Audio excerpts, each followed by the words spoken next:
نحن الآن في منطقة يسموها برج مراقبة الطيور. نحن في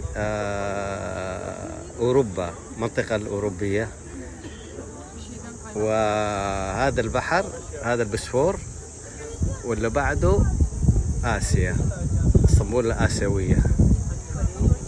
نعم. وهنا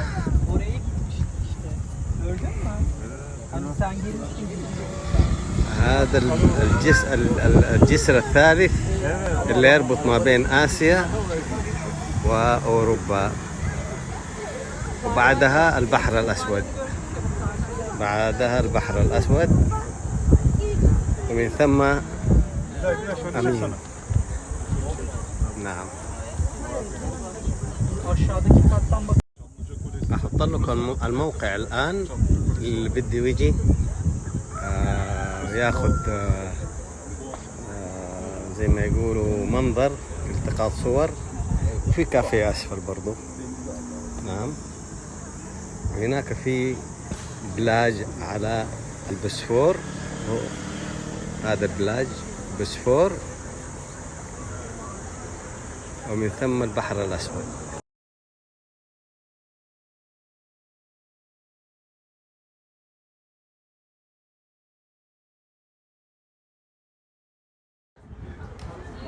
هذا البرج الخشبي. نعم.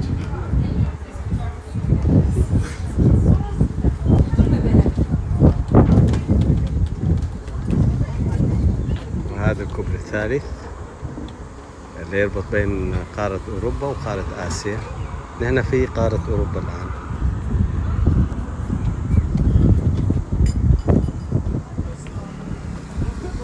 هذا البسفور أمامنا.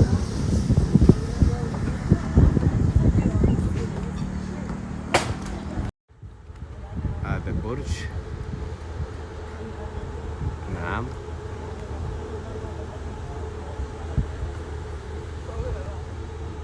أعتقد إنه وضع لمراقبة الطيور المهاجرة.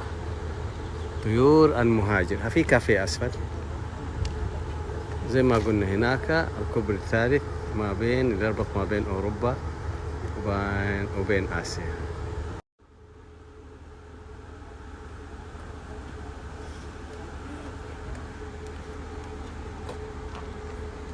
في مواقف للسيارات،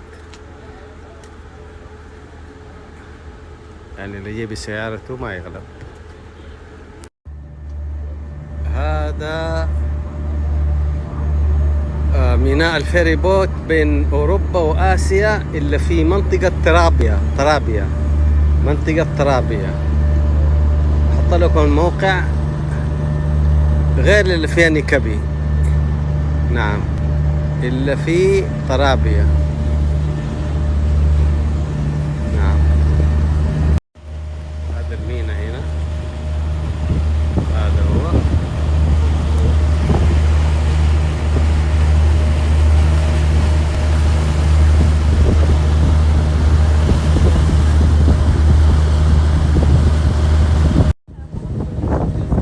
هذا الكوبري الثاني ما بين آسيا وأوروبا.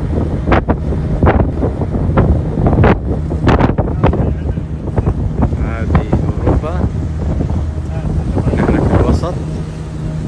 هذه آسيا. هذه أحد الفيري بوتات.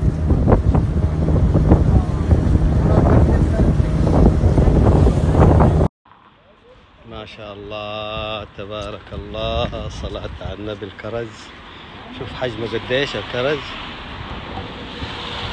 يا سلام يا سلام يا سلام يا سلام. ما شاء الله تبارك الله، صلاة على النبي. خير خير خير. ما شاء الله تبارك الله.